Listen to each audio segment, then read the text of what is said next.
Hello? Hello. And welcome to the April Speaking of Art Talk. Today we are very pleased to have a return visit from Jim Rupp. Jim is president, I believe, of the League of Seattle Historians, a well-known local historian, and has something of a specialty in the topic of art in Seattle's public spaces. As you all probably know, Seattle is a leader in the display of public art and has been for years, and Jim knows more than anybody else about it. He is the author of 2 definitive guidebooks. The most recent, fittingly titled Art in Seattle's Public Spaces from Soto to South Lake Union. It's in our library, and while I'm mentioning papers, I'll say, if you did not find a handout of the places he's going to talk about today, you might be able to find one on a chair here, and if not, if you will email me or call me, I can print you out another one when the talk is over. This book provides a guide to public art throughout Seattle. Today, Jim sharpens the focus a bit. He will offer us a guide through some of Seattle's public art history, specifically as it involves Northwest Coast cultures and artists. More than that, he will bring us into the present, when Indigenous artists have a greater and still increasing presence in Seattle public spaces. Jim's talk and the accompanying handout, which I'll get to you if you don't find one here, will lead you to places where you can increase your understanding and appreciation of artworks that give modern and continuing voice to Seattle's First Peoples. Please welcome Jim Rupp.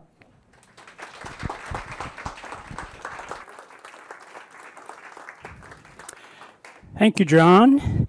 This is a unique talk because John said let's make it Horizon House centric. So I'll be talking about the unfortunate but encouraging history of Native American art in our public spaces, and occasionally we have something in a public space by an artist whose work is in the Horizon House collection. So I'll point that out to you.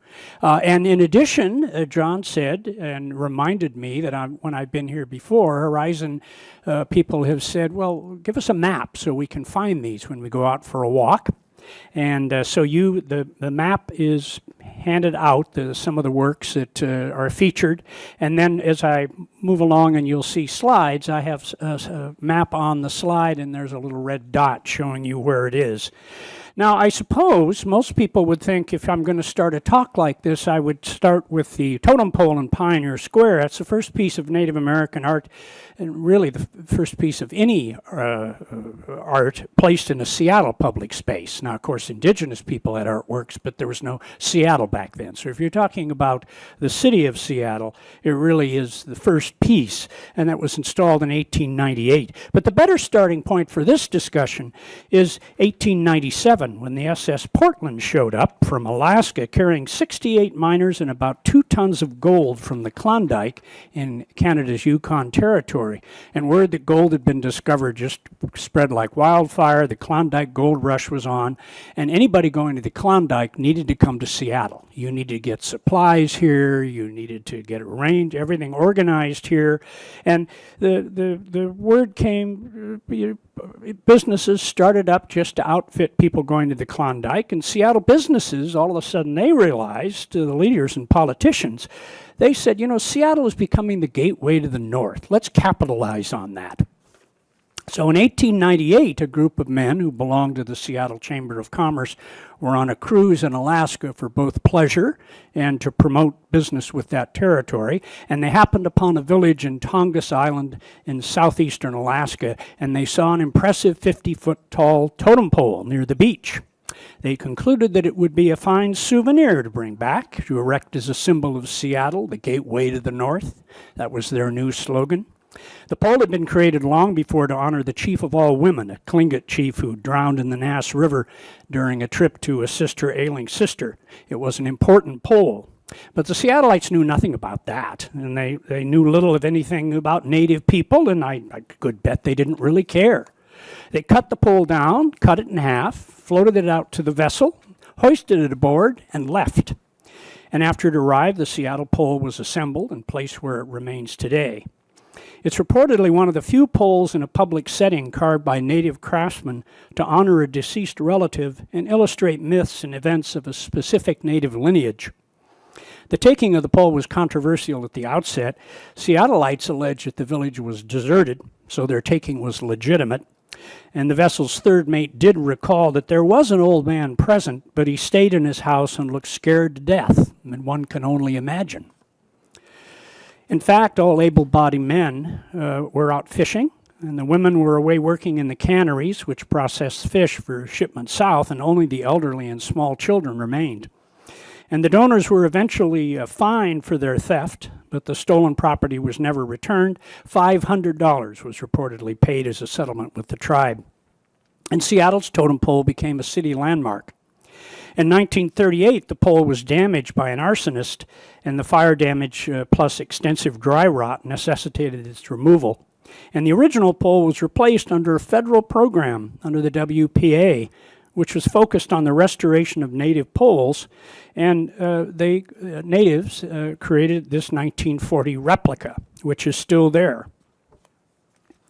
The replica was carved near Ketchikan, Alaska, primarily by Tlingit carvers who were closely related to the lineage to which the original pole belonged.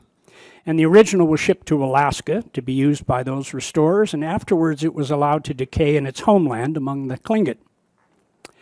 One member of the Chamber of Commerce group was Reverend J.P.D. Lloyd. He was the rector of St. Mark's Episcopal Church and an active and admired member of the community. In 1909, Lloyd discussed the pole's history and meaning in a monograph entitled The Message of an Indian Relic. I think it's probably the first scholarly work written about the pole. Really, the good one is by Viola Garfield, who was an anthropologist at the Burke. Typical of the time and for writings about native art in subsequent decades, Lloyd describes the pole from the standpoint of one whose focus has always been on the art of Western Europe and ancient Greece and Rome, certainly not what they called primitive people back then. He described the art as primitive, and really that's a category which remained when I certainly past the time I was in college when I studied art history. Things like this were just called primitive. But he opined that the sculptures are carved in crude and often grotesque, yet artistic fashion. And that being said, he does provide some information about the pole, but he was a man of his time and really thought that these people were heathens who had to be subjugated by Christian missionaries. And he concludes that although the stories depicted on poles may appear absurd and ridiculous to more cultivated minds, our estimate of their value should be governed not by the standards of a more enlightened era, but by the mental stature and development of a much less advanced way of thinking about nature and man. In this totem pole, he concludes, we discern buds of art and language which among us have come to full blossom. So the installation of Seattle's totem pole began a decades-long period in which the art of the Northwest Coast natives became iconic symbols of the city and the Puget Sound region. It's an odd situation because totem poles don't come from this area. They're not forms that natives here use. The native people who lived throughout the Puget Sound or the Coast Salish, and they never created totem poles, and their carving was dissimilar to what the people did up north. So what are totem poles? I'm not going to get into great detail about that because Marilyn Oliver Baird is in the audience, and she'll be here April 16th at 7:30 to talk on that subject. But briefly, they're monumental carvings consisting of poles, posts, and pillars, the designs of which are inspired by and referred symbolically to the incidents described in the mythology and legendary history of the people. And such carvings are generally associated with the Tlingit of southeastern Alaska, the Haida of the Queen Charlotte Islands, the Tsimshian, and the Kwakwaka'wakw of western British Columbia. Those of you who are my age and older would say Kwakiutl, but that's the old name. It's Kwakwaka'wakw. Anyway, the raising and dedication of a totem pole was an elaborate affair worthy of a potlatch. It was of gifts and feasting. Potlatch was a major element in the socio-economic system of many Northwest coastal tribes, and it focused on the reaffirmation of family, of clan, of connections, as well as the connection with the supernatural world. It might also include legal proceedings, and it also served as a strict resource management regime where coastal peoples discussed and negotiated and affirmed rights to and uses of specific territories and resources. When Christian missionaries established themselves in the native territories, they concluded that the potlatch was a heathen celebration, and they discouraged totem pole carving and destroyed many poles and native cultural artifacts.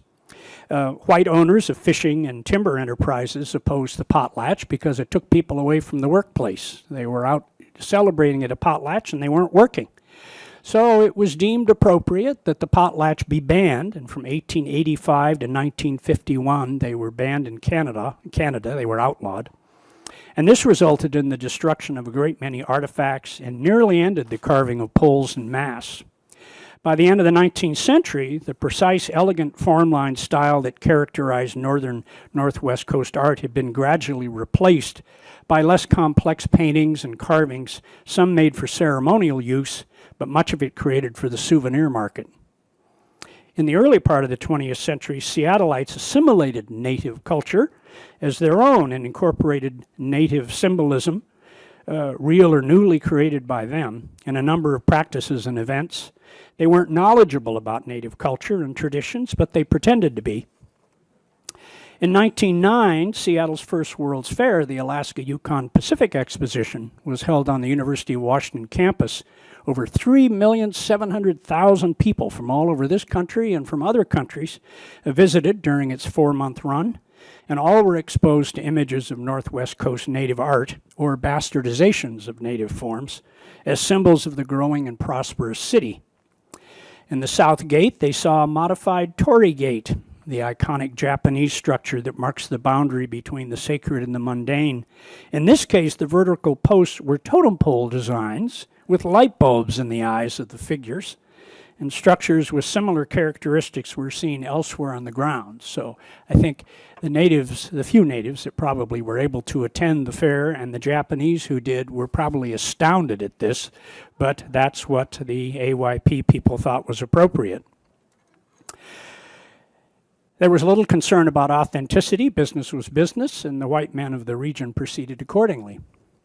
A good example of that attitude was the creation of Seattle's potlatch celebration, a precursor of today's Seafair, which was held each year from 1911 to 1914. It was named after the native potlatch, but the native symbols in the celebration were all imitations of native culture created by white men. All the people you see here are white men, no natives. Similarly, when Seattle erected James Wen's bronze statue of Chief Seattle in 1912, native images were present, but they were all white men dressed up in a manner they thought appropriate, and kind of like Halloween. I should point out, too, again, when I was in college, and when I first started, my first book on public art came out in 1992, by then, I think it was common, more common to refer to James Wen as the first Western artist in Seattle. Prior to that, James Wen was the first sculptor in Seattle.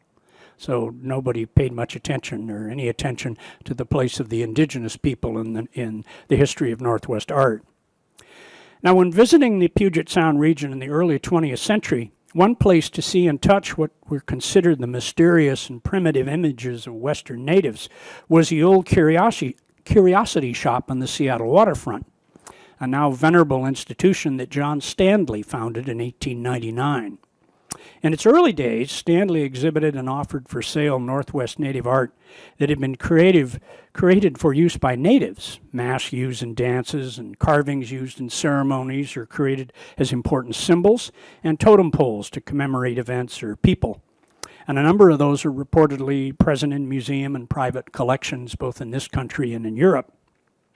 But Stanley also paid natives and perhaps non-natives to create supposedly authentic works for sale to tourists who were and these works were quickly and often poorly carved. For example, here is a 19th century carving of Sisutl, a double-headed supernatural creature that is typically portrayed as a serpent with a threatening protruding tongue and a humanoid face at its center. Sisutl is a prominent crest and mythological creature common to the Kwakwaka'wakw and other Northwest Coast indigenous people. In comparison, Here is a depiction of Sisudal with a thunderbird standing on it, which was acquired from the old curiosity shop. And it's one of at least two almost identical pieces. And the carving is in very low relief, and it took comparatively little time to create, and it was carved sometime in the 1940s, presumably just for sale. The person who bought it no doubt considered it a fine artwork with a reputable provenance, and he gave it to the University of Washington, and it's now displayed in the lobby of Guggenheim Hall, which is home of the university's Department of Aeronautics and Astronautics, and the donor named it Wings Over the World. Hardly a nod to any connection to native culture, but there it sits. Having set low standards, the Stanley legacy probably helped foster the idea that the native art forms were easy to create. Many non-native carvers with no training created totem poles for their front yards or for sale to others. In 1939, Stanley gave to the city a totem pole for placement in West Seattle's Belvedere Park. Ironically, the park looks over the mouth of the Duwamish River, an important area once occupied by the Duwamish people and of very extreme importance to those people. And the pole wasn't carved for any purpose other than resale, and it didn't represent any story or legend. It was considered native, and it was another good symbol of Seattle, so it stood there for many years until rot necessitated its removal. What to do? There it is. So what to do when they had to replace it? Two white Boeing engineers volunteered to carve a replica, which was installed in 1966. The article at the time notes that they used hatchets, chisels, and gouges to create it. That's the kind of thing I'd use if I do some wood carving. There was no mention of the adze, which is the principal tool of a totem carver, and for us Westerners, a little more difficult to use. But these folks had their hatchets and chisels and got to work and created what they thought was a good replica. It is painted in inauthentic bright enamels. Stanley preferred those when he gave the original totem. Viola Garfield, the anthropologist I was mentioning to you, once wrote Stanley and complained that these bright enamels were nothing that the indigenous people of this area used, but Stanley liked bright enamel, so that's what they did. After the potlatch ban was repealed in 1951, there was a slow resurgence of native carving and a revival of interest among Native Americans in their heritage. The 1960s and 70s are known as modern renaissance of traditional forms of Northwest Coast native art, and that characterized is criticized by many natives, especially younger ones, because it's a period during which white artists and scholars are given some credit for bringing back native art. That's not to say, however, that no natives were carving. Haida artist Charles Edenshaw, who lived from 1839 to 1920, is a revered figure in the history of Northwest Coast native style. The Horizon House has a piece by Gary Edenshaw. This is Killer Whale, and Edenshaw is related to Charles Edenshaw. Mungo Martin, a Kwakwaka'wakw chief who lived from 1884 to 1962, is another prominent figure in Northwest Coast-style art who produced artworks and promoted Northwest Native culture, and more recently, a god to many who love Northwest Coast art is Bill Reed, who lived from 1920 to 1908, and he was a revered artist and teacher. And so many elders had been teaching and keeping the forms alive during the bans, and those and others tried to keep the culture alive during difficult times. But it was a challenge, and there was a severe depletion of knowledge and artworks. Those of the generation that lived through the bans of Native American art, applaud a number of artists for their efforts, including two non-Native artists, Bill Holm and Dwayne Pascoe, who have several works in Seattle's public spaces. Holmes and Pascoe are recognized as skilled carvers knowledgeable about native cultures and promoters of cultural understanding, and their works use the traditional forms of the 19th century, which is typical of works created by most of their generation. At the top of the list of those artist scholars is Bill Holm. When he died in 2020, Holm was Professor Emeritus of Art History and Curator Emeritus of Northwest Coast Indian Art at the Burke Museum in Seattle. He's recognized internationally as one of the most knowledgeable experts in the field of Northwest Coast native art history. And throughout his tenure at the UW, he was known for his open-door policy at the Burke, freely allowing natives to see, touch, and study the pieces of the museum collection, which was pretty adventuresome and risky. I mean, even today, the common person is not allowed into the stacks of a museum. But Holm figured that these pieces belong to natives and they ought to be able to come in and see and touch and learn about them. Many well-known native artists were inspired and trained by Holm, and he maintains a stellar reputation among regional tribes.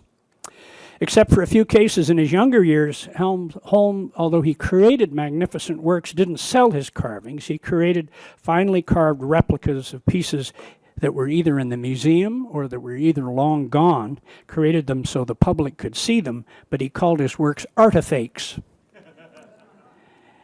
And on the eastern edge of the Burke Museum parking lot are two of his artifacts, which have been described as superb representations of two different cultural styles. On the left is a Tsimshian pole created as a memorial to a deceased chief, and the taller Haida pole on the right is a replica of a frontal pole of a chief's house. I'm betting that Holm would appreciate the fact that the newest native work outside of the New Burke doesn't represent traditional native work from the north, but instead gives a contemporary focus on the Chinook, a tribe living near the mouth of the Columbia River on the southwest coast of Washington and the northwest coast of Oregon. This is a 2020 work called Guests from the Great River, and it consists of 11 larger-than-life bronze paddles by artist Tony Johnson, who's also chairman of the Chinook Indian Nation, and Adam McIsaac. The paddles are carved in a variety of Chinook styles and sizes, some of which are hundreds of years old, and are still made and used by communities today. The notch at the top is distinct to the Columbia River. I'm an old canoer and kayaker, and this was news to me. The notch was used to grab hold of cottonwood roots along the river banks, so you could stop yourself and do whatever needs to be done. Guests from the Great River is installed in the shape of a canoe, representing the cultural protocol of visiting canoes landing on village shores, and when they arrived, they would raise their paddles and salute to the people they're visiting. Different stories and figures are portrayed on each paddle, and all are lifted in a traditional form of peaceful greeting, as I said. And Johnson hopes they inspire that moment of greeting and respect when canoe families raise their paddles as they land on neighbors' beaches. And Johnson wants us all to know that the people who live here on this land without any knowledge of this information are really missing a big part of what makes this place itself. His interest in sharing those stories and teachings is that people will treat the place differently, these Aboriginal lands of ours, and the Aboriginal lands of our neighbors, if people were really to understand them. Another contemporary sculpture greets visitors at the Burke. This is down on the lower lobby on the south side. This is called The Weaver's Welcome. And this is a unique collaboration between the museum, noted glass artist Preston Singletary, who's a Tlingit, Brian Perry and Anthony Jones Jr., both Port Gamble Skaalum natives, and David Franklin, who's a non-native who spent many years working with Dwayne Pascoe. This 10.5-foot tall glass and bronze sculpture combines Salish motifs with the imagery found in historical objects in the Burke's collection, including baskets and carved wooden objects. The face was inspired by Salish and Makah facial sculpture and wears a typical Salish woven hat decorated with a common pattern in local native weaving. The relief work on the corona reflects a northern Salish sea design style, which is commonly found on spindle whorls used in the southern coast of British Columbia. Spindle whorls are handheld poles with fly-like discs traditionally used by natives to spin wool into yarn. The triangles that run down the sides are in the design style of communities from the southern Salish Sea down to the Columbia River. And the sculpture's base was inspired by a small quinault bentwood box in the Burke's permanent collection. And the patterns of beaded inlays on its sides are those on the quinault box, and they represent the moon over water and sun and mountains. With his use of modern materials such as glass and metal, Preston Singletary emphasizes that native art isn't static, and it's not bound to carved cedar and other traditional materials. It is, like all art, progressive and evolving. You have in your collection here at the Horizon House a very nice basket, woven, or not woven, but a glass basket. This is something Preston's been doing the last several years. And it's all glass, but made to look like a woven basket, so I recommend it to you. Franklin and Singletary, I mentioned Franklin. He's the non-native who worked with, anyway. He and Singletary have created a number of works together, combining their skills with glass and metal. And a recent public work by this team is called La Dia Pish, created in 2021 for Climate Pledge Arena. It stands on the west side at Thomas Street, where you see that tiny little red dot down on the bottom left-hand corner of that map. The design is based on, or the Dia Pish is the native name for the giant Pacific octopus, and it's our local sea denizen that permeates the lore of many cultures, including Singletary's Tlingit culture, where it's often associated with shamanism. The design is based on an applique design technique used to decorate button blankets, which are a type of ceremonial regalia used from southeastern Alaska to Washington state. In your collection here is a piece called Heron, which is cut steel by David Franklin. So David Franklin is the metal side of the works that he and Preston Singletary work on. This is over where your coffee, you can see it right through the window. It's in where you have coffee. The other major non-native who was active during the so-called Renaissance, who helped educate the next generation, was Dwayne Pascoe. And he began exhibiting his work for sale in the early 1960s and described his work as indigenous style. And I presume by that he meant that he was creating his own designs, but they certainly were perceived to be all Native American. And he used it to set those as a part of his own creations. But he has a number of works in public spaces, including 3 in Seattle's Occidental Park. In the left-hand photo, we see Sun and Raven, and in the background, man riding on tail of whale. Sun and Raven was carved for the 1974 exposition in Spokane and refers in part to the Indian legend about clever Raven bringing light to the world by stealing the sun and moon. At the pole's base, the sun is held above the box in which it was stored before Raven stole it, and at the top, Raven holds the moon. The major creature that's featured in this story had the sun and the moon in his possession. I think it was Raven at the head of Nass. And so the world was dark, but Raven was very clever and managed to sneak in and trick the owner of the sun and the moon, and eventually stole them and went through, in one story, went through the smoke hole in the house, and the Raven used to be white. But once he got through the smoke hole, he got all smeared with soot and smoke, and that is why ravens are black today. And this is the second work by Dwayne. This is Sonaqua, a mythical giant in the deep forest. She's usually shown with lips pursed to utter a cry. In some stories, her cry could bring supernatural power or good luck or great wealth. In others, she's a terrifying figure, threatening to eat children, and referred to by parents to frighten children into obedience. And in some version, the Sonaqua myth, she's called the Nightmare Bringer. And these works are good examples of Pascoe's exceptional design and carving skills, but the fact that he sold his work was criticized by some native artists and commentators who argued that earning money from native-style carving should be limited to those who were direct cultural heirs to a particular tradition. And regardless, his efforts and those of Bill Holm opened the eyes of many, and it's important to note that the eyes of many others were opened through their own inspiration and study.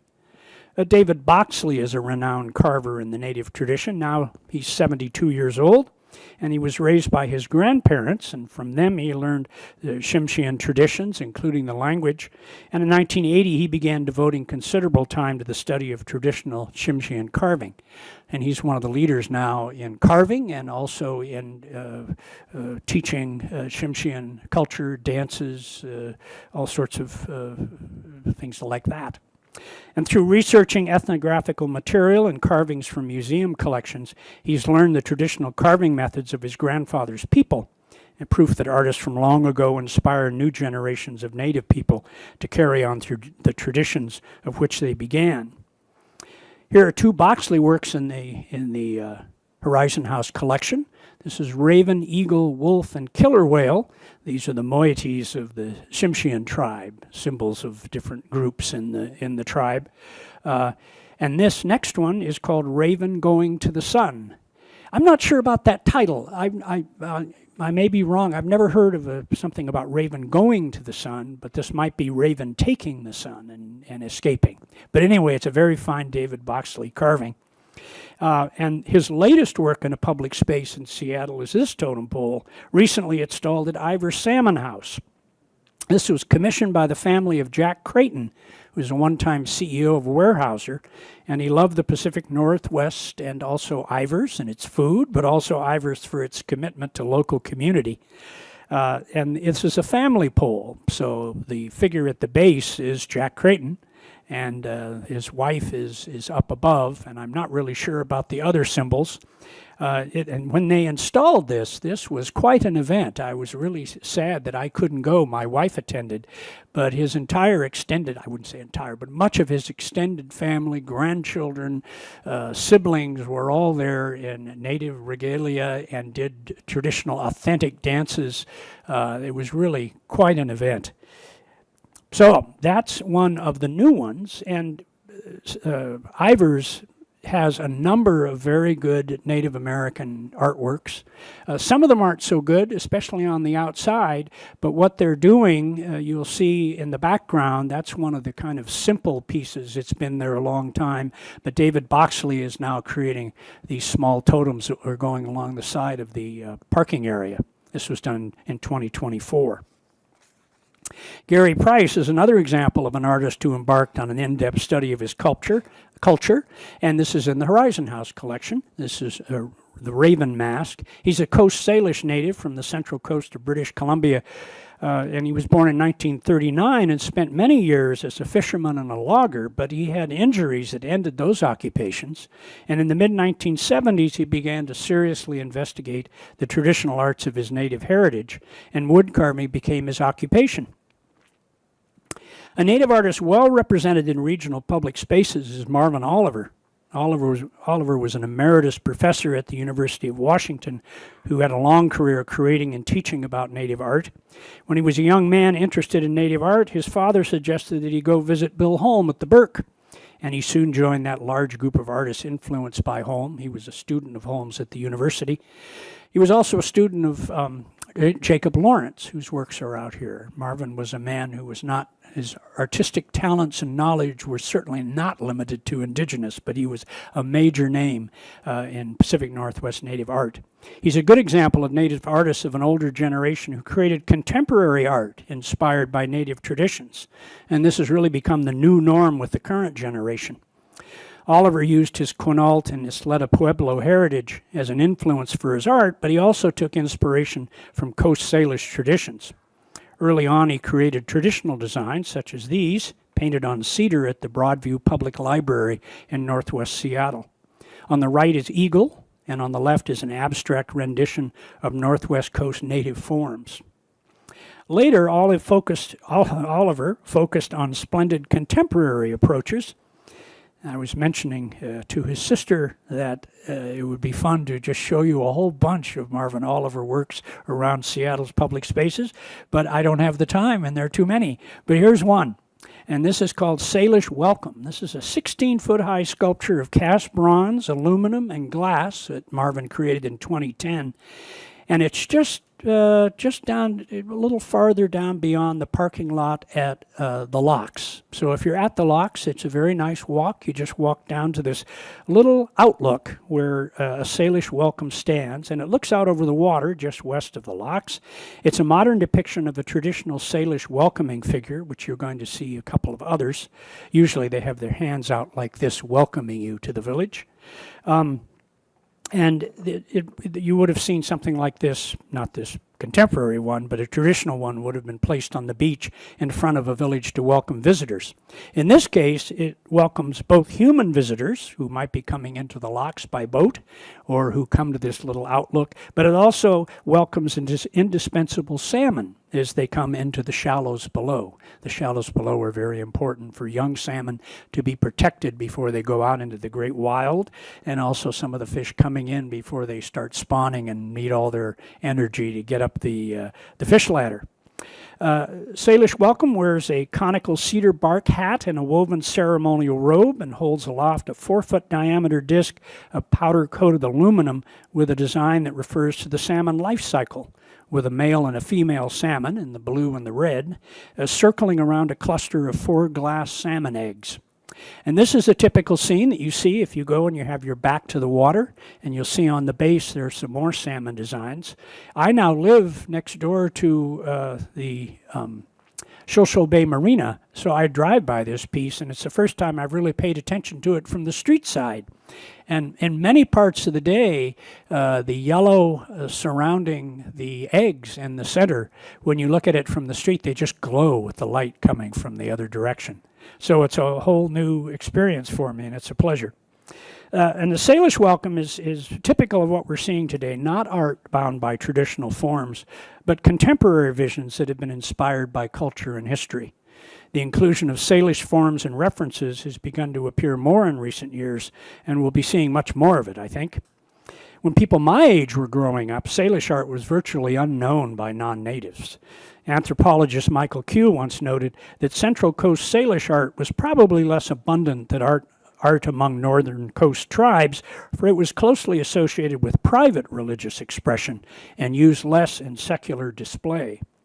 And whatever the reason, it was rarely seen and was considered by most non-natives to be more archaic or pictographic than the more aesthetically advanced and marketable art from the north. Susan Point is a native artist who works in Salish forms, and her works can be seen throughout Seattle and the region. Her sculptures at the West Seattle Pump Station incorporate her contemporary approaches to Coast Salish designs on the facility gates and on the walls next to them and on the side of the building between those gates at this pump station. And her designs refer to the integration of people and their natural environment, which are important symbolism for this wastewater treatment plant. And the cast concrete tiles above cover the building's front wall and comprise the work Water, the Essence of Life. And Coast Salish style faces are the central focus, and they're surrounded by swirling water and salmon and seabirds. And the circle of life and new beginnings are represented by salmon and bird eggs within the adult subjects. And the organic theme is also represented on the walls next to the facility gates. And then shown below is the design on the gates themselves. This is called Man and Thunderbirds. This is a split 64-inch diameter stainless steel disc with cut-out symmetrical designs of a human figure, mouth agape, surrounded by mythical thunderbirds. A fitting change in the world of Seattle totem poles came about when the totem pole at Belvedere Park deteriorated. That's the one that the Boeing engineers created. You'll recall that it was replaced, that original John Stanley piece. The city concluded it was no longer appropriate for that site and not worthy of repairing. It was removed, renovated, given a less garish, more traditional paint job, and it now stands in front of the Log House Museum, the headquarters of the Southwest Seattle Historical Society in West Seattle. Some think the relocation of this iconic West Seattle symbol in front of the museum is really very appropriate. And in the past, that statement wouldn't have raised any questions at all. But in the current age of more cultural awareness and sensitivity, many argue that it is neither cultural nor historical significance, and if the pole must remain in the public eye, it should be in a less important venue and used as an example of a time when non-natives had little knowledge or concern about native culture. But it's there, and West Seattle people like it, but one should look at it with that knowledge. The pole's removal gave the city an opportunity to do something unique. It commissioned a Salish story pole carved by Michael Halliday, a fifth-generation descendant of the Duwamish chief Seattle. I call him Seattle. That's really the Western term. I could say Sealth, but I'm going to say Seattle through most of this because that's what the city's name, and we'll do that. But anyway, story poles were often used by the Coast Salish as support posts and longhouses, and often focused on family history rather than the myths portrayed on poles from the north. In this case, Halliday's pole tells the story of Duwamish people welcoming the Denny party, and includes the stern of the schooner Exact, which they came on. And you can see on the bottom third of the pole, the stern of the ship is sticking out. And on the lower relief, note on the right-hand side, the lower relief faces and their unibrow, and these are forms commonly seen in Salish art. The pole is topped with a thunderbird, honoring Chief Seattle, whose noble status was reportedly affirmed by his reception of thunderbird power from an important supernatural wealth giver during a vision quest held during his youth.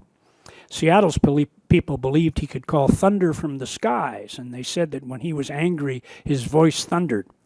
And that is, by current accounts, true. A white contemporary described Sealth as a square-shouldered, deep-chested, stockily built Indian with a voice like a trumpet. And reportedly, when Sealth spoke, people listened. And keep in mind, there were no microphones back then, but he evidently had very good projection. Getting back to Chief Seattle, sometime in his 60s, he was converted to Christianity and was baptized in the Roman Catholic Church with the baptismal name Noah, which is, sometimes you might see a reference to Noah Seattle or Noah Sealth. That's where that comes from. The chief died in 1866 and was buried in Suquamish. An appropriate Christian tombstone was later placed on his grave. But what of his native heritage? In 2011, the Suquamish tribe corrected that defect by commissioning these two story poles by Andrea Wilbur-Saigo, a member of the Squaxin Island and Skokomish tribes. The depictions include Chief Seattle as a boy standing in front of sails, which is a reference to his alleged sighting at about the age of 6 of the arrival of Captain George Vancouver's ships on Puget Sound in 1792. And Seattle as a warrior is referenced, and that references his skills as a tactician who headed off raids by other Indian groups. And the chief is an older statesman giving a speech in 1855. That's also depicted. The translation of that speech has become famous over the years for the environmental issues that he discusses. Two Wilbur-Saigo sculptures were recently installed at the new addition to the Seattle Convention Center. This is Mowich Man, whose regalia is adorned with gray Salish-style salmon emblems. He carries a talking stick, which would be held by people who pretty much have the floor to talk. And he's a welcoming figure. As I said, remember the traditional figure has arms out, palms up to welcome people. And he's welcoming people to the one corner. It would be the lower corner on the map there. That's where Mowich Man is. And then at the building's Olive Way entrance, which is we find a second welcoming figure with her hands out, with palms up. This is a 16-foot tall creator. This is a pregnant woman with a baby on her back, peering out of a woven cedar baby carrier. I'm looking forward to seeing the installation of another work by Wilbur-Saigo. She's creating a 20-foot tall carving called Grandmother Frog, which will be installed sometime soon. I'm not sure when, but it's going to watch over Chief Seattle Club's new affordable housing development in Pioneer Square. And her sculpture will refer to Skokomish stories about Grandmother Frog, who is the creator's wife and represents the connection between the land world and the sky world. She will keep watch over the intersection of 2nd Avenue and Yesler Way, where Coast Salish tribes once had a longhouse village called Little Crossing Over Place, in an area that was regraded by Seattle's early residents to create its first downtown. I should point out, it's kind of interesting, Wilbur-Saigo has been creating art for over 20 years. Through most of that, she had many gallery owners saying, Andrea, you should do Northwest Coast Indian art. It sells better. But she stuck to her guns, and she's been doing Salish art throughout her career and is being seen more and more in public spaces.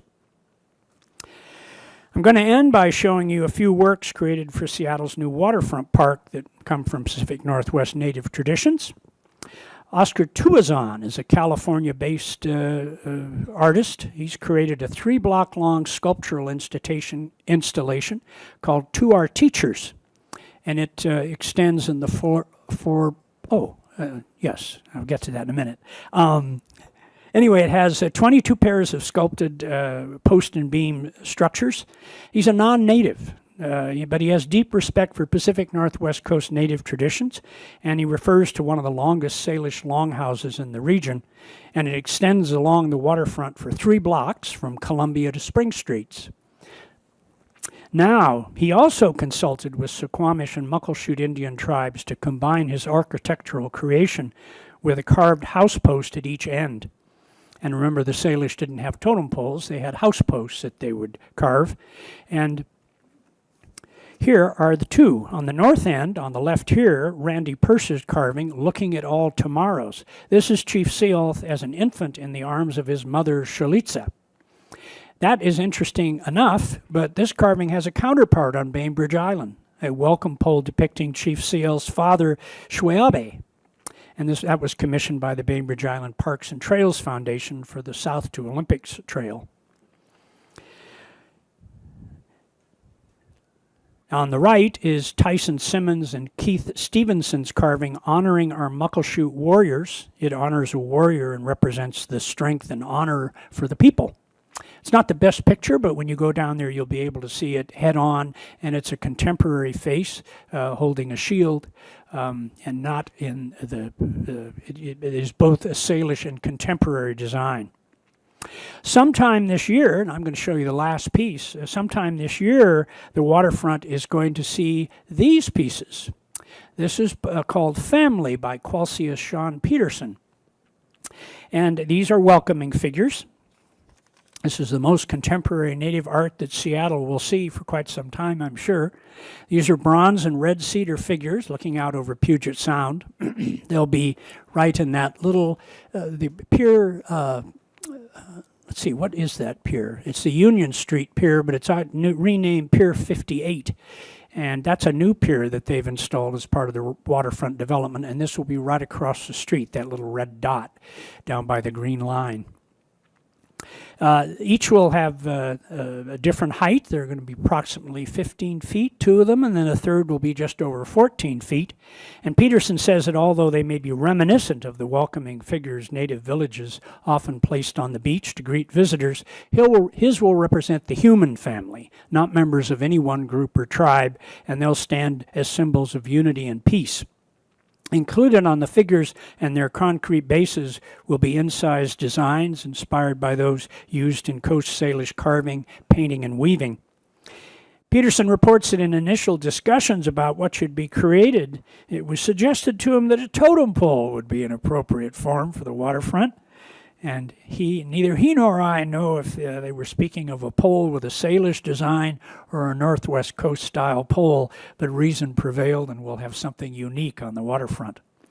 You'll note that this is Qualsius Sean Peterson. That's quite a name. Qualsius is his native name. Peterson is of Puyallup and Tulalip tribal ancestry, and he now includes his native name with his Christian name. Not too long ago, you never would have seen this. Tribal names were relatively used by the tribes, but not publicly. And tribes have gotten to have more influence and more political influence and more pride and more knowledge. And so more and more you're seeing a native name with the Western name. And the same is true of listing one's tribal ancestry. One used to see that you had a Indian representative named such and such. They wouldn't tell you that he was a Puyallup or a Skokomish or whatever. And that's more typical now, that routinely we learn what tribe they're with. So now you've seen a glimpse of native art in our public spaces, and you might be asking, what's next? I think it's safe to say that we'll not see Northwest Coast totems installed in any publicly owned spaces, maybe some private spaces, but I don't think you're going to see that many. And Northwest Coast art is still much admired and highly collectible, but it does raise uncomfortable and difficult issues to many. So Northwest Coast art was probably going to be seen much less as installed in the region's public spaces. Not entirely gone. Many tribes that were not northern or not northern have undertaken totem designs to do modern pieces. There's one in Port Townsend, for instance, that is a very nice work that's done not by a northern coast tribe, but it pays tribute to the people who work in the wooden boat area. It's right in front of the Center for Wooden Boats. What we will see is more native art in public spaces created by natives, and it's an understatement to say that the history of indigenous arts throughout the country and throughout the world is tumultuous, disrespectful, and painful over the years. But knowledge and sensitivity to the foreign and unknown are difficult things to install in many. But it can be said that in the relatively recent past, we've made some pretty good progress, and we are on a positive course. And with that, I've come to a very good place to end. So thank you very much.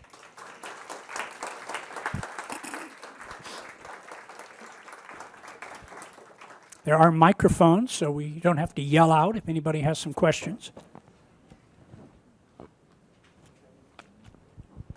There's a question.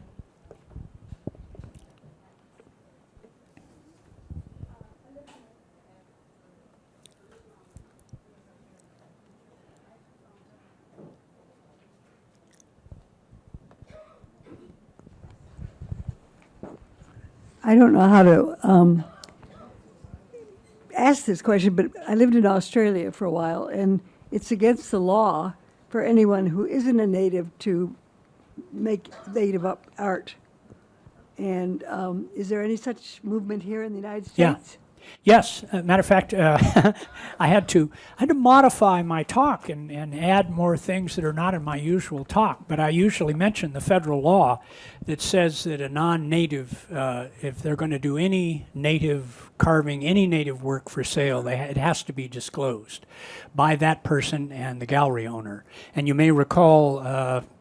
I'd say a year ago, it's probably 2 or 3, I'm always off, but two gallery owners got into big trouble because they had native art that was not created by natives and was sold as such. And so they got in trouble with the federal court. One gallery owner said that he thought it was represented to him that this person was a native and the person had lied, but that's not a defense. So yes. There are people that in the native community that think it should go farther, and a non-native should not be able to create native designs at all because they're part of a native culture, tradition. They have secrets of a tribe, myths that belong and are known best to the tribe, and why should white people be able to take that and create their own after they've stolen so much anyway?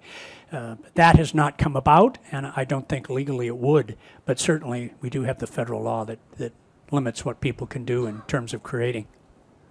Okay. Yes? Are you familiar with the Bernie White Bear dream catcher at the end of Yesler? Yes, you're the third person to bring that up at Horizon House. This is one popular piece. Goodness sakes. Well, some people come from Lesha. Oh, okay. My first book on public art came out in 1992, and I spoke at Horizon House.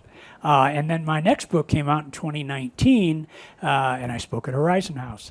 The first book covered all of Seattle, and there are about 350 works in the city limits. Now there are probably 750 works in public spaces within the city limits. So the 29, I created a book for the whole city, and I went to the University of Washington Press, which published both books, and at 111,000 words, it was a bit much for one book. So the current book is from Soto to South Lake Union, the waterfront, and the sculpture park. That's about 350 works. And now I'm working on art in Seattle's neighborhood public spaces and hope to return to Horizon House. And that has 15 chapters and will cover throughout the city. There's a chapter on West Seattle and Capitol Hill and the UW and First Hill, Northwest, Southwest, etc. And so that sculpture by Ronnie Leas, Bernie White Bear. Lonnie Reyes. Anyway, Lonnie Reyes did the sculpture in memory of Bernie White Bear, his brother, and his sister. It replaced a piece that's in my original book that was also done by Lonnie. And Lonnie's the designer of the Daybreak Star Center in Discovery Park, by the way, which has an excellent collection of native art from all over the country. But yes, I'm familiar with the piece, and that will be in the second book. Others? Okay. Oh, Actually, I should withdraw my question, but I am curious about the two gallery owners or galleries that got taken to task for showing non-native art and calling it native. but what's the question? What happened to them? Who are they? Oh, Who are they? I don't remember. I think one was the Steinbrück Gallery, but I'm not sure. And another one I wasn't familiar with. But they're both downtown. Okay. Oh, there's one. Yeah. People might be interested to know that there's an absolutely superb exhibition by Preston Singletary, which has just opened at the Traver Gallery. But don't go to the Traver Gallery where it used to be downtown. Is miles away by the ship canal in what seems like an industrial area. There was a huge opening there. There were hundreds of people there. Gorgeous work, but God knows how you get there. Yeah, it's a bold move to move there. I haven't been yet, but I rarely miss a Preston Singletary exhibit because he's always doing something that's innovative and inspired and sometimes magnificent. We have in my marriage we have two situations, three actually, but two of them involve native artists. One was that we used to see Preston's work 20 years ago and always thought, well, you know, it's a couple of $1,000s and we can't afford it. Gosh, we wish we'd purchased it. And the other one was when we were dating. I can't remember where we were, but there was a little Bill Reed gold piece that, and Bill Reed I mentioned is a British Columbia artist who just did magnificent work in gold, silver, wood, bronze, stone, and if we'd splurge, my wife would have that today, but we didn't. So here we are. Okay, other questions? Go ahead.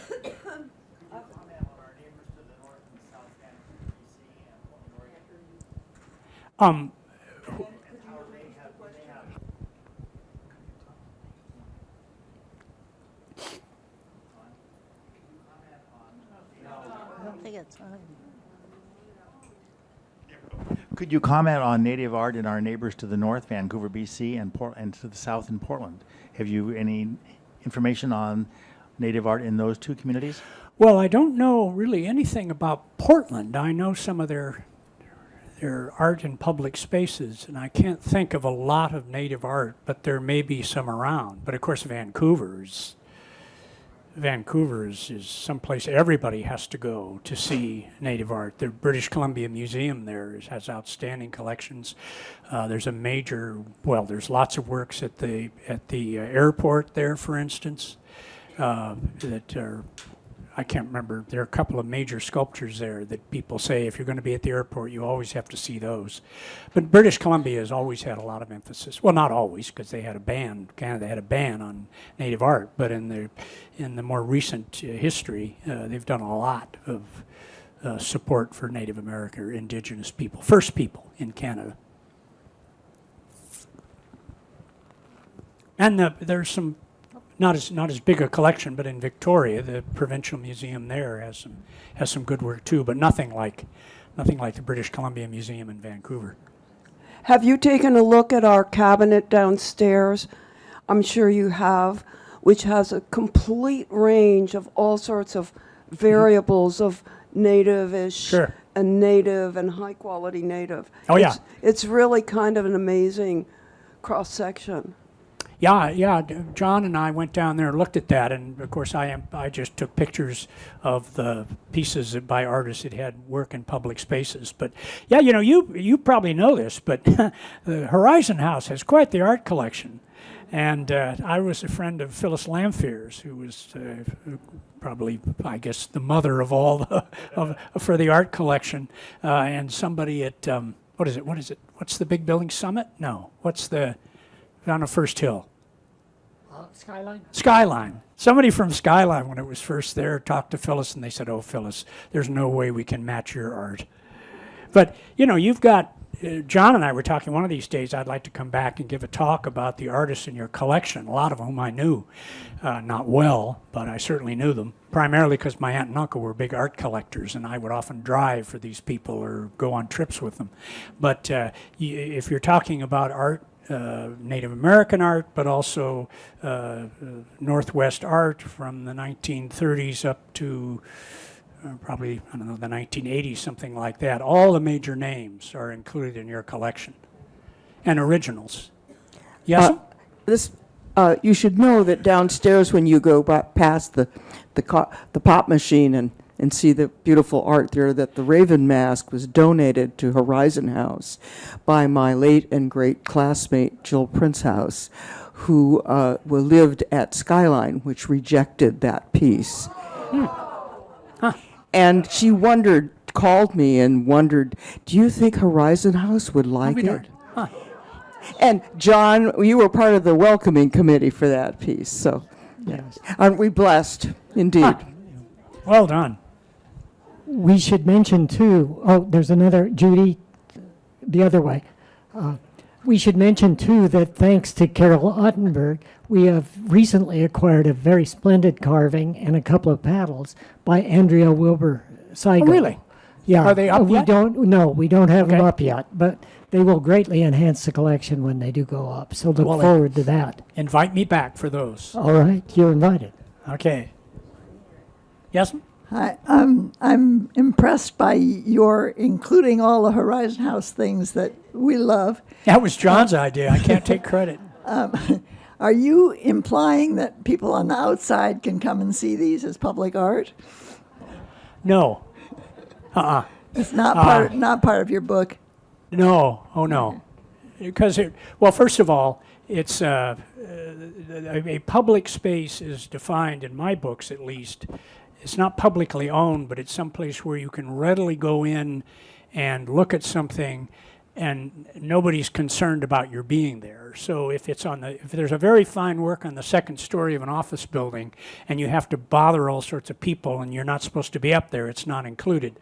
A place like Horizon House, you wouldn't want the public coming in here and frankly stealing a couple of paintings, which would be a risk. But I have certainly talked to some people who are responsible and told them, if you know anybody at Horizon House, go look. Get an invitation.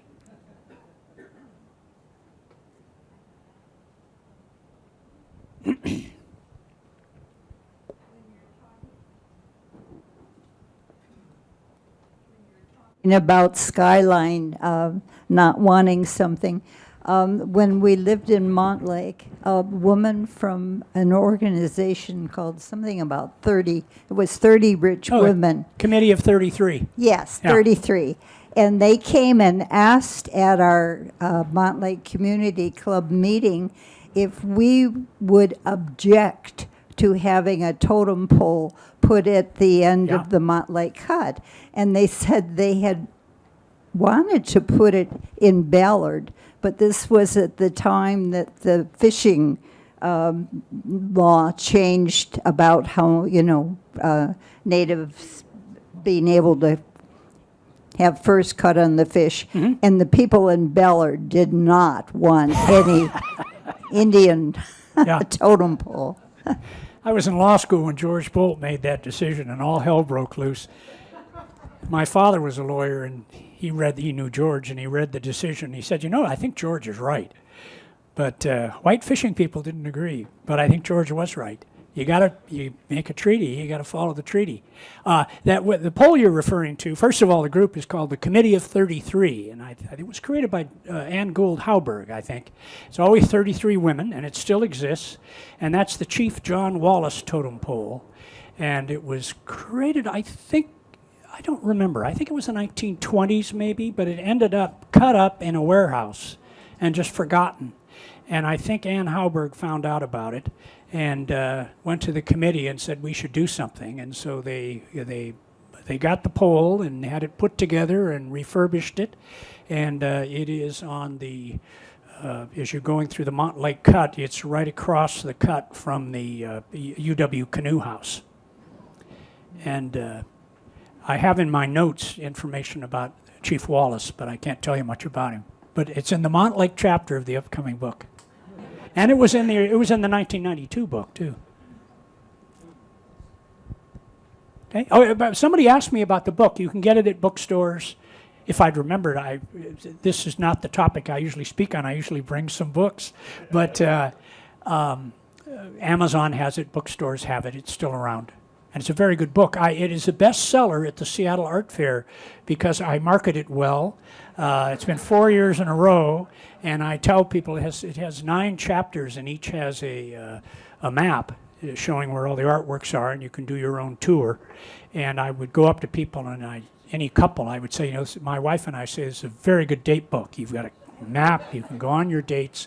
And the first year I did this, the bookstore owner at the end of the art fair, I was there, and he said, "My God, all these people are coming in and saying, I saw this guy, and he said it's a great date book." So. It sells well. Okay? Any other question? I'll be around for a while. So if anybody thinks of a question while I'm packing up, happy to answer them. Okay. Thank you very much, Thank you. It was Tim. a pleasure.